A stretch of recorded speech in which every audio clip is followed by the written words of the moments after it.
My hope today, as we spend time together, is to provide you with encouragement, maybe some clarity, but at the heart of it, I want you guys to be able to face the new year with strength. So in this time together, I'll just move into what I've prepared for you guys, and it's really an honor to do that. So a little while ago, I saw my daughter playing with her iPhone on our way to school. I drop her off at Maple Ridge every morning, and I could see that she was playing around with her phone. And anybody who has a smartphone, a smart device, whether it's Android or iPhone, this new term emoji has become part of our lexicon. And if you guys don't know what an emoji is, it's the opportunity to create your digital self. So after I saw Bailey playing around with emoji, I thought, I want to be a cool dad. So I thought I'd create my own. If you guys compare the digital self with my ugly face, is there similarities, I hope? Yeah.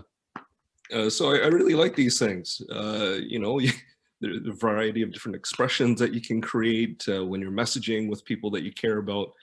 And I just thought it's so interesting today how we found even more ways to share who we are and share how we're feeling. But the idea isn't new. And if we look back a couple hundred, maybe a couple thousand years, we as human beings have always been perpetually driven to share who we are and share what we're all about. So if in the next slide that you can see, this is some ancient carvings from Mesopotamia. In these ancient kingdoms, rulers would craft these images into the walls of their castles, into the very framework within their coins, so that people who would come into their territory would know this is who I am, this is what you're going to be part of, this is our community. And what's so interesting is that if you look at how these images are designed, I mean, what kind of stands out for you? Imagine you're coming in from a desert type of a place, and you finally see some birds hovering over a humongous structure. You can see some activity outside the gates, and then you walk through the gates and you see these huge carvings on the stone walls, like these guys here. What are these images trying to convey? I'm not the most athletic or strongest of guys, but man, those are some really buff shoulders.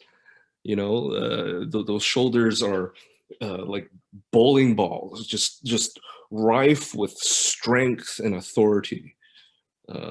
These beards, as Hansel kind of pointed out earlier, are even more flowing and luscious. That will require a lot of conditioner, I think. But in these ancient times, in these ancient kingdoms, what was so important, especially to the ruler, was respect. And in a lot of these civilizations, if you were to desecrate, or if you wanted to make a point or prove something against the government, the ruling class, you would try to deface these images. So, if let's say you were a disgruntled citizen of that civilization and you wanted to start a movement and you really wanted to gain some attention to usurp the status quo, you'd probably get, a hammer and a chisel and chisel off the beard. You'd just dishonor that image. And in these ancient civilizations, oftentimes the penalty would be imprisonment, or even death, because the ruler saw that if you can do that to the image of me, what would you do to me personally? Does that make sense? Um, and, even today, there are civilizations in our modern era where if you throw a shoe at an image, it's a sign of disrespect. So why am I sharing all of this? Well, I want to kind of bring us into Genesis here.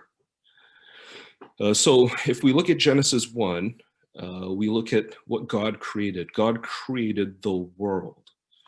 We know that he created the sun, the moon, the stars, every living and growing thing.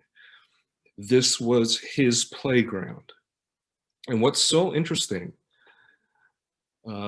is what we find in verse 27 in chapter 1. So God created man in his own image. Us. You and me. Every single human being that has lived on this planet.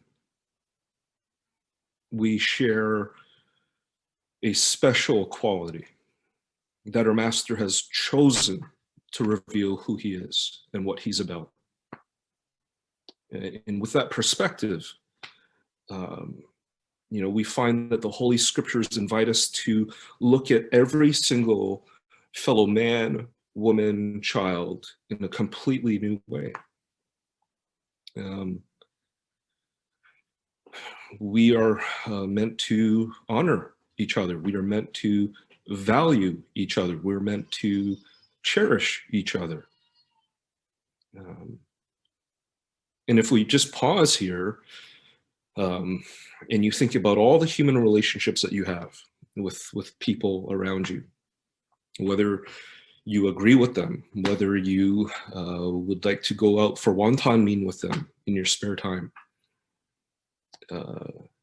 knowing that we have been made in the image of God. It's a sobering thought to think that our Lord has chosen to leave clues among all of us about himself. So, if we look at the vast expanse of life, we look at people who are older than us, we look at new beginnings.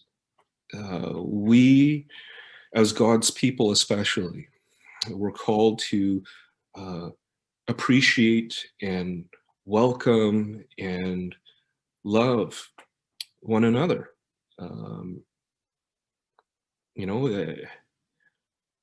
It's just one of these things that we're called into.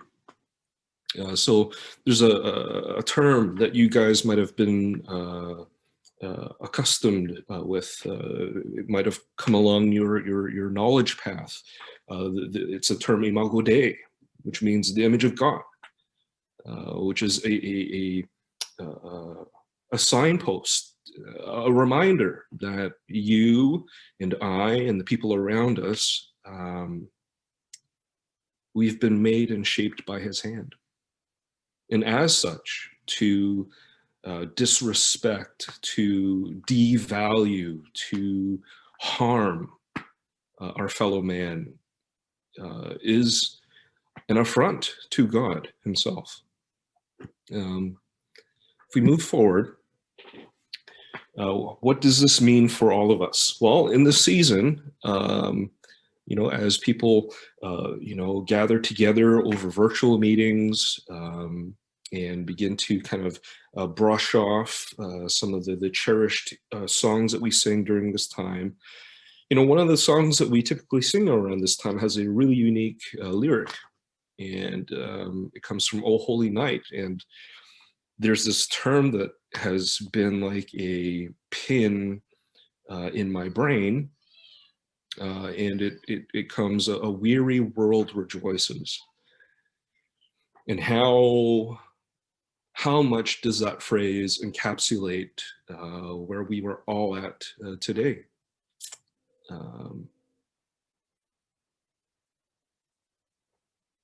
The season when our master incarnated himself in human flesh and descended from heavens to take on the form of a baby.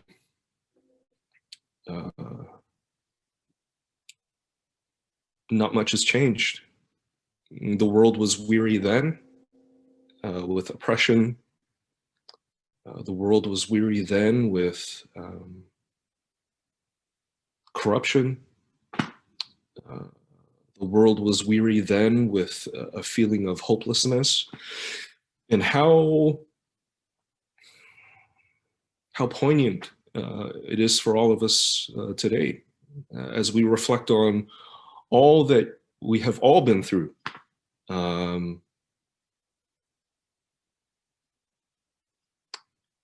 You know, this old Christmas carol really speaks to the reality that we're in.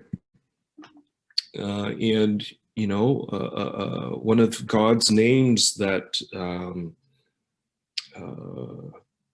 that I think is beloved and cherished, so much so that, you know, Christians often will name their child with this particular name, Emmanuel.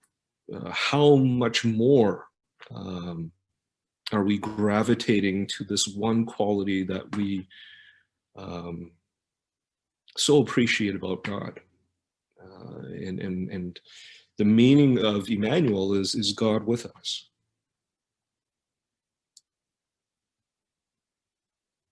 It's amazing when even your name can bring comfort. Where just upon hearing your name, people feel hope. And in our Lord Jesus, in this time that we're all in, boy, what a name to have. One of the things that I think we perceive about the name Emmanuel is this meaning, this feeling that I'm here to be with you, I'm here to help. And as our Lord saw our helpless state from eternity, as he could see the corruption, the infection of sin polluting all that he has made, you know, we as Christians in this time, we come to celebrate that God chose to do something, that God chose to break the narrative, that God was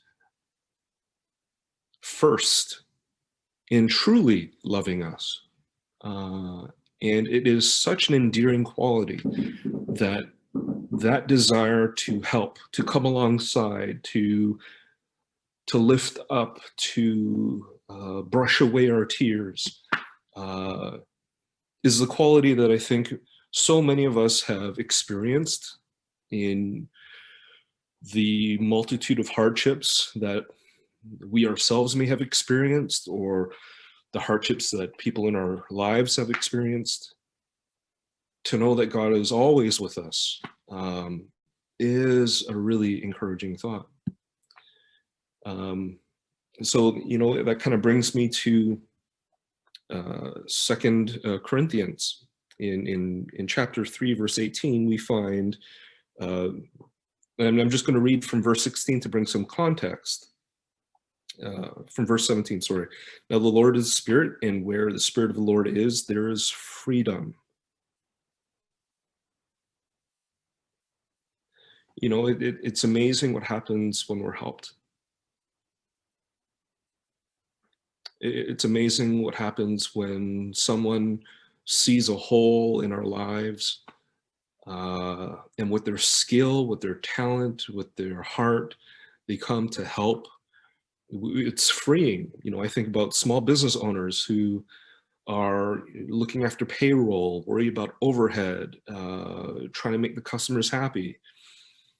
And to find someone that they can entrust with a task so that they can focus on other things in their business.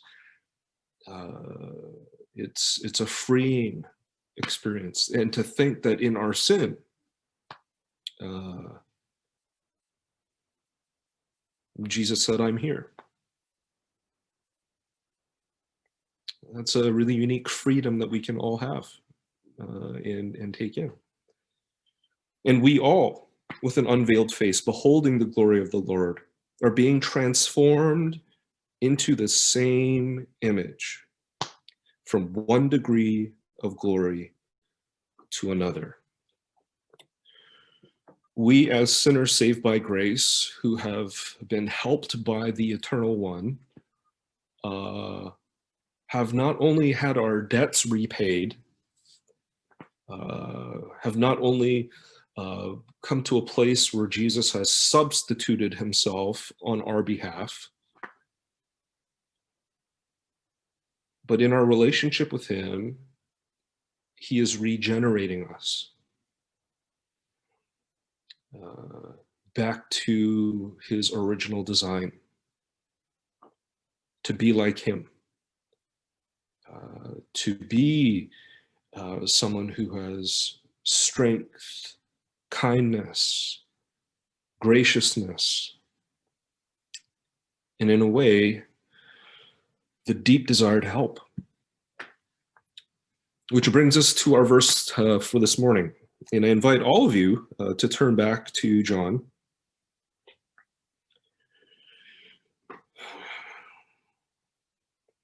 And I'll read it again. Truly, truly, I say to you, whoever believes in me will also do the works that I do.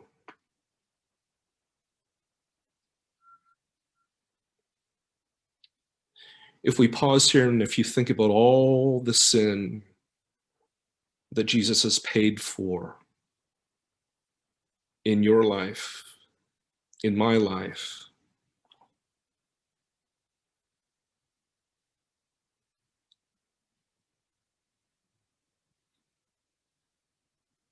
how can we not be in love with him? How can we not live for him?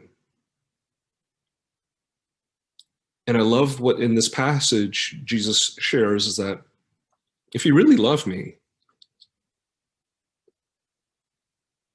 follow in my footsteps, do what I do, fall in love with the things that I was trying to show all of you what life is about. And in this passage, we see a shift in gears. And Jesus says, and greater works than these will he do.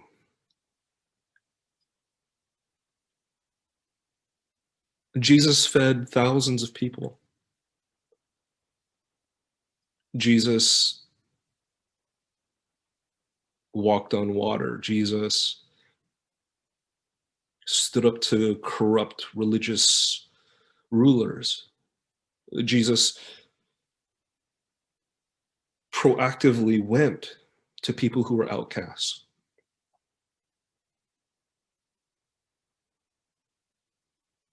And in all the things that we marvel at in his life, our master shares that you and I, all of us who have been loved by him and all of us who love him, we will do greater things. I'm not here today to go into the theological nuances where we debate, whether how many angels can, dance on a head of a pin. I'm not into that. I'm here to take the scriptures at face value. We are invited to do greater things.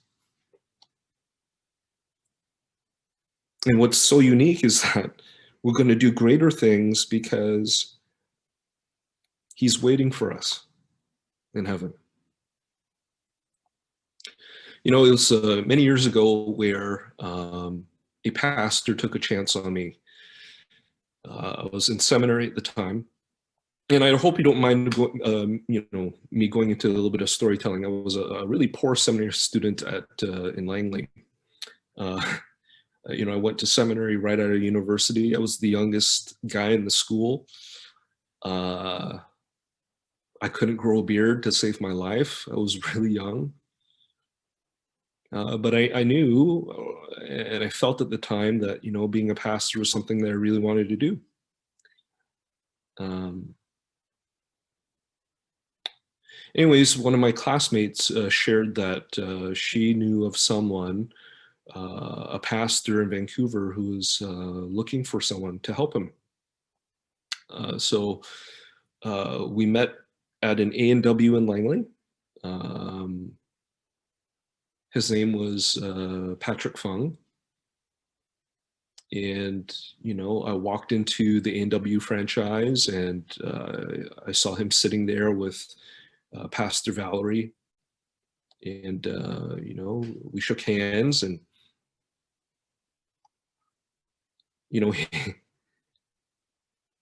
he, he asked me to follow him to the till. And he said, order anything that you want, it's on me. And I have to tell you, as a poor seminary student, I wasn't at the time going for the combo deals, with the fries and the drink, and, adding cheese to the burger. My goodness. As a side note, it's a travesty that it costs like $1.50 for extra cheese. I mean, come on, like one slice of cheese, like how it's highway robbery. Anyways,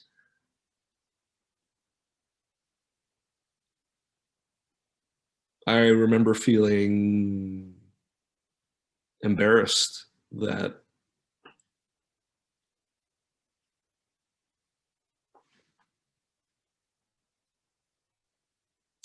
I didn't have the money to even get a combo. And, Pastor Patrick, was just giving me that nudge, just order, we want to spend some time with you.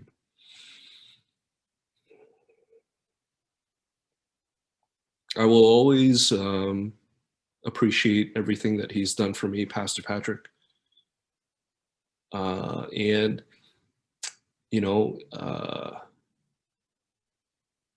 even though he's no longer with us, I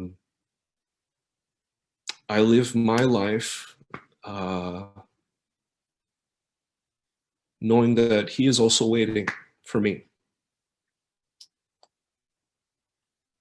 And as a believer, so many of us have been touched by mentors, by leaders who looked at our helpless state, looked at our immature state, and they passed on their fire, they passed on their principles, they passed on their ways.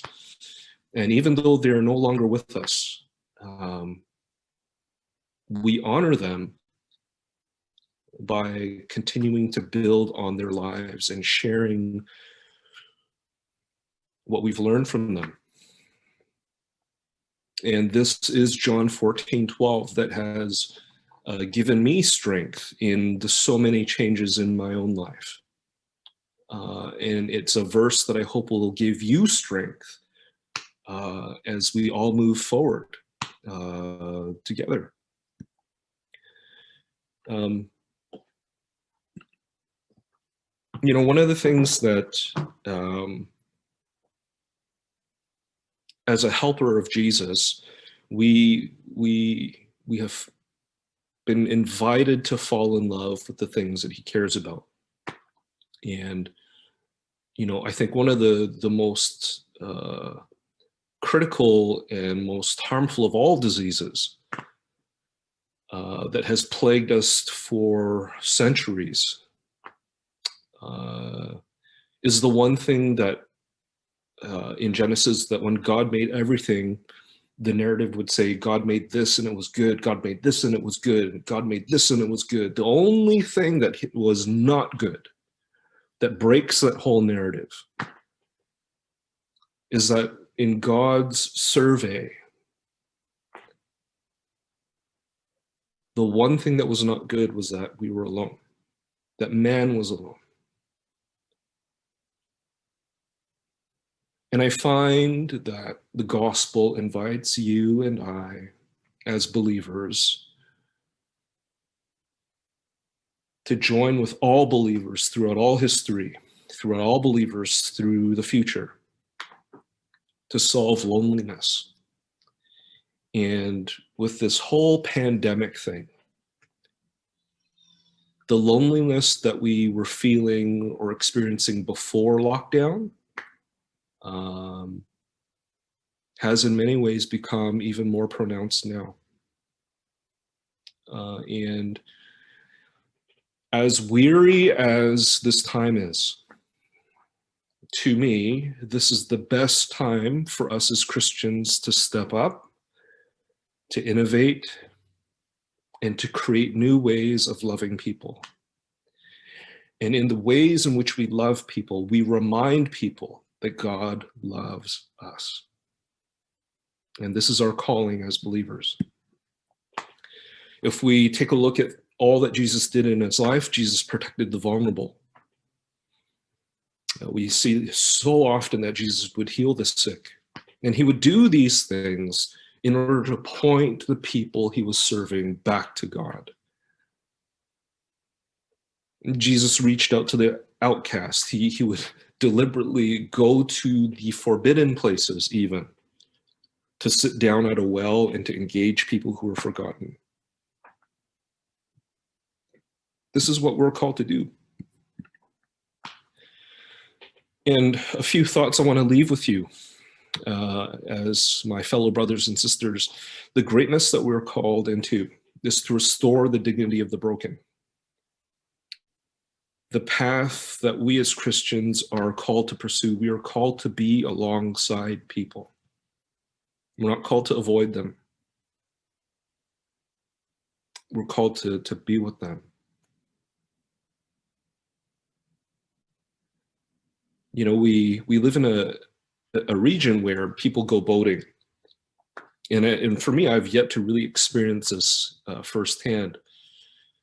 But we live in a region where we hear of, you know, these occasions where people go out on these boats and all of a sudden they see a rising creature kind of come alongside the boat. And it takes people's breath away to see the majesty and the strength of these whales that kind of break through the surface. And people fall in adulation when, you know, these whales would kind of turn over, and, you know, in their little eyeballs, you know, they kind of look at people, and people are, you know, so enraptured by that. But in a way, we as Christians, we're strange creatures as well. People are selfish. But when we follow the Spirit of God, especially to people who are hurting, we break a narrative where, in the same way a whale would come alongside a boat and we would be like, oh my goodness, is this even happening? When we choose to be healers, when we choose to be helpers to people who are hurting, it just does something in their soul. And we can't lose sight of that fact. You know, we are invited to solve the loneliness in others.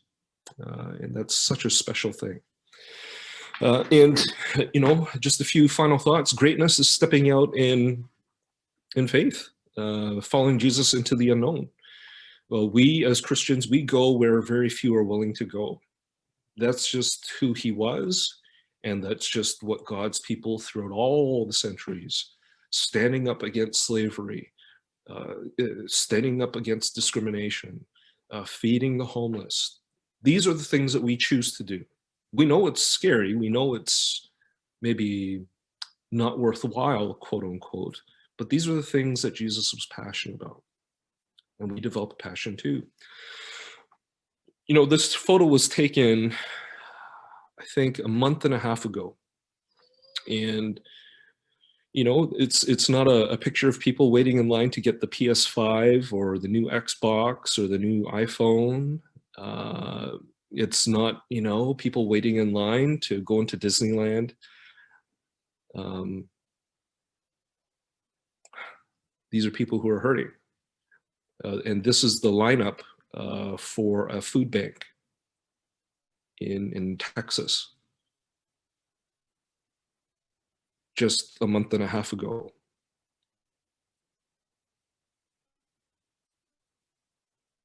I am sure that a lot of these people who are waiting in their car are hoping to God that they don't recognize anybody.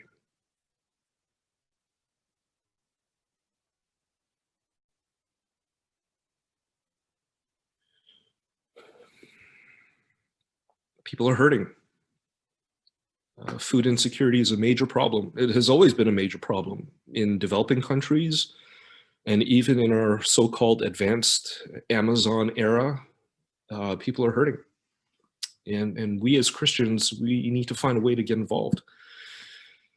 Jesus said in Matthew 24, and it's just in summary, for I was hungry and you gave me something to eat. I was thirsty and you gave me something to drink. I was a stranger and you welcomed me. This is Christianity. We find a way. We find a way to break through. We find a way to break the narrative. We find a way to serve at our own cost. This is the path of Jesus. So, when lockdown happened at our church, at the time,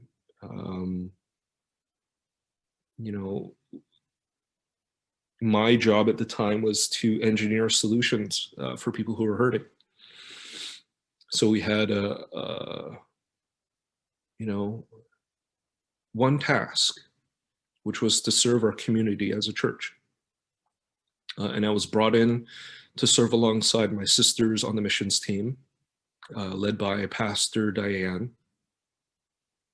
She's there just on my left shoulder, behind me there in the photo.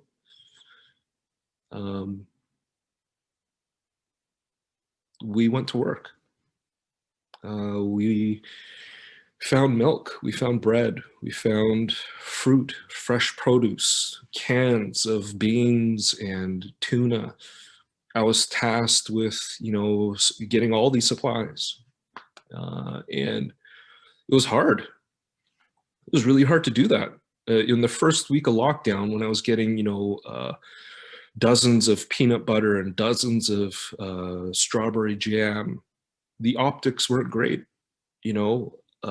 First I'm seen as a guy who brought this terrible virus into Canada, and now I'm hoarding food.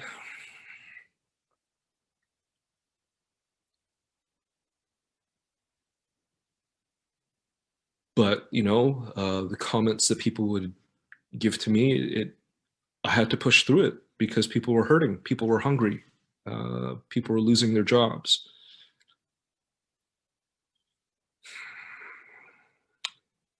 As painful as the past couple of months have been, it has been something that I know that I wanted to look back on years from now and just to know that I tried.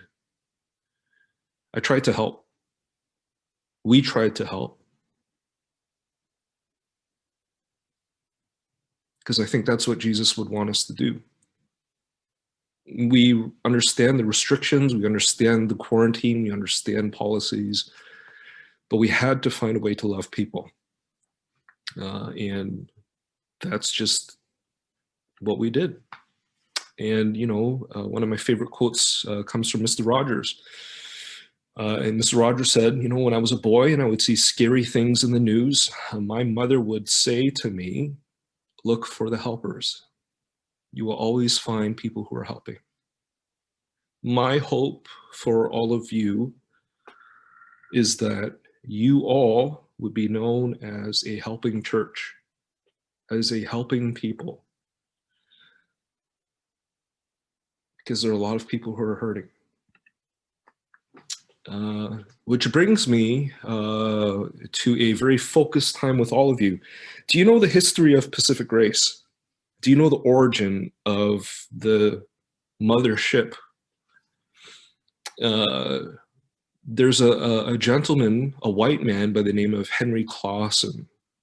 And Henry Clausen was a guy who was all about what Jesus was doing. reaching the outcast, reaching the homeless, lifting people up. But he and his wife, they pictured here, Henry and Sarah, they felt called to create a church. After all these experiences, partnering with UGM in Vancouver even, they felt called to build a church. So this white couple found a way to acquire land.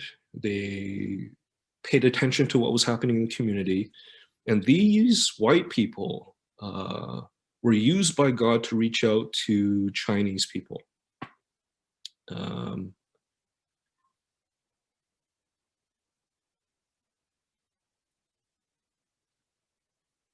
This white couple, they fed the first members of Pacific Race. This white couple, they taught Sunday school to the children of these Chinese families of Pacific Race. This white couple, rather than staying in their Mennonite German background, they sought out the people in their community. And they were used by God to build a ministry that we have all been touched by. When you think about Pacific Grace as a whole, one of the legendary stories, and we're going to have to find people who are really at the beginning, because these are just legends. But this group of believers gave over their land for $1. That's the legend. We'll have to talk to Pastor Xavier and those who came before him to verify, but that's the legend. It was like a handshake deal. You guys are growing. We have a vision for you, and we want you guys to thrive. So take our building.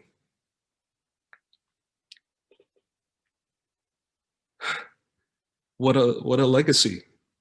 Even if it's just a legendary story, what a legacy for Pacific Race. And as such, Pacific Race has been one of the more prolific Chinese churches in terms of getting out there and reaching their community. It's so easy to stay within our own color, to stay within our own language. But, to plant churches, that's an encouraging thought. So what I want to leave you with is, what is the legacy that God is calling Pacific Grace to have? There are several locations with many believers now that started as a Bible study decades ago.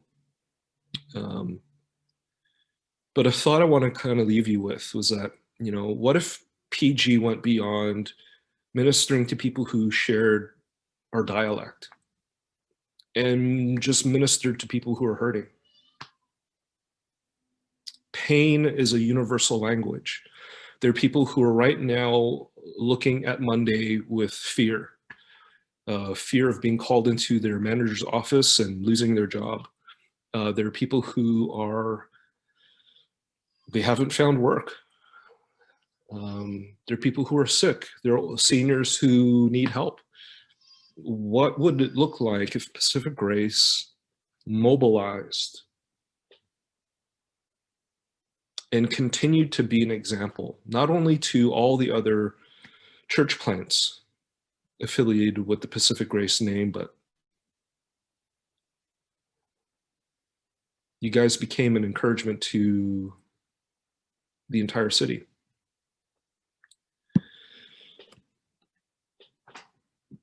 So some thoughts that you guys can reflect on. Who can I lift up today?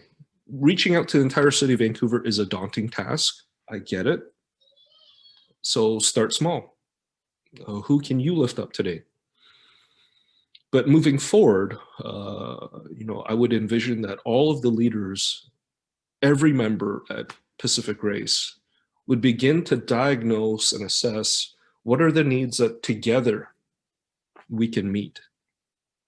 And I would just leave you with this thought that urgency is a greatness issue. Urgency is a leadership issue. Henry Clausen felt the urgency to reach out. So what can we do? I want to share with you a song in closing. It's a song that has touched me, and after that, we can fellowship and pray. But it's a song that had given me strength all through this year with everything that I've been through. And it's a song called King of Kings. And there's a lyric that every single time I hear it, it strikes my soul. And the lyric is, "Till from heaven you came running, and there was mercy in your eyes."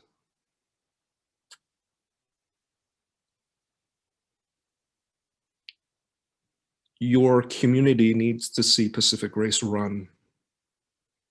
Your community needs to see that there is mercy, not fear, in your eyes. I'll play the song.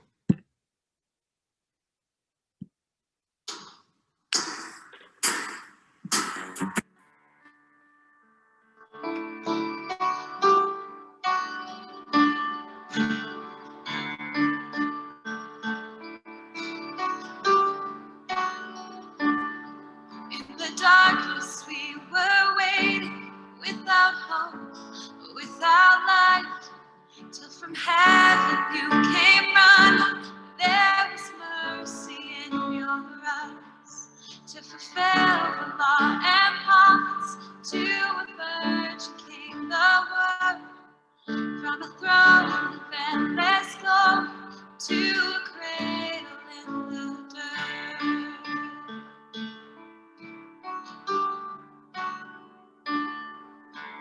Praise the Father, praise the Son, praise the Spirit, three in one.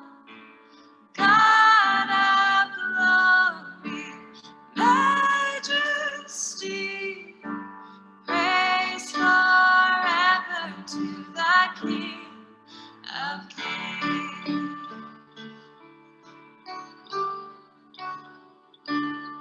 To reveal the kingdom coming and to reconcile the lost, to redeem the whole creation.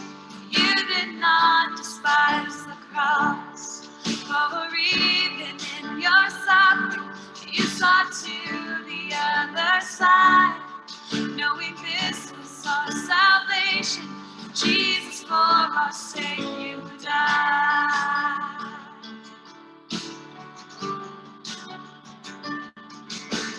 Praise the Father, praise the Son, praise the Spirit, three in one.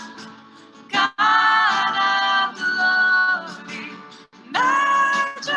majesty, praise forever to the King of Kings.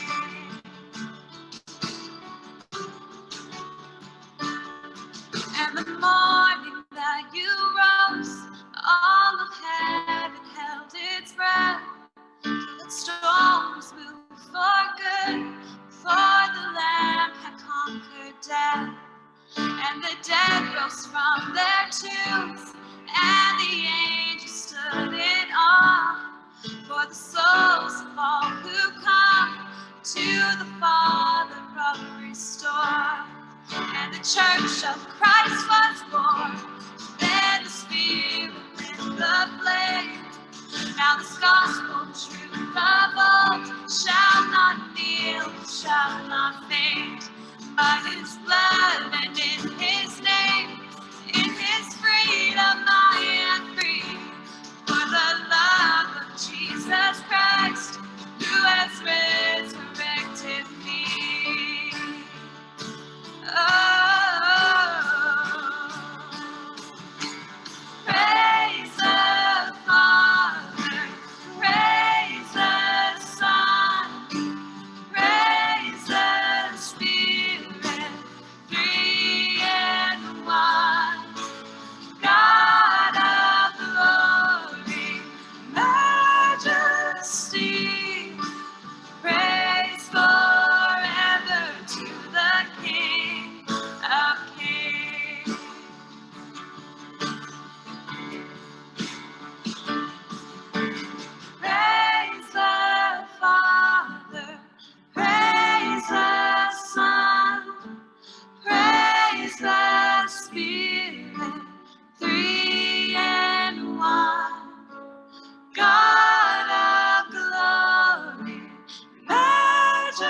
majesty.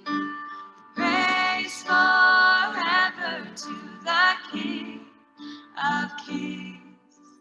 Praise forever to the King of Kings.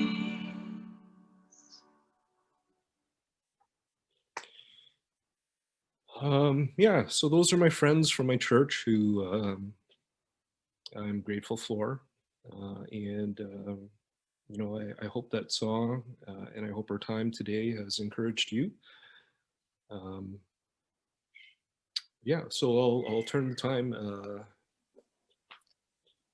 back to whoever's in charge.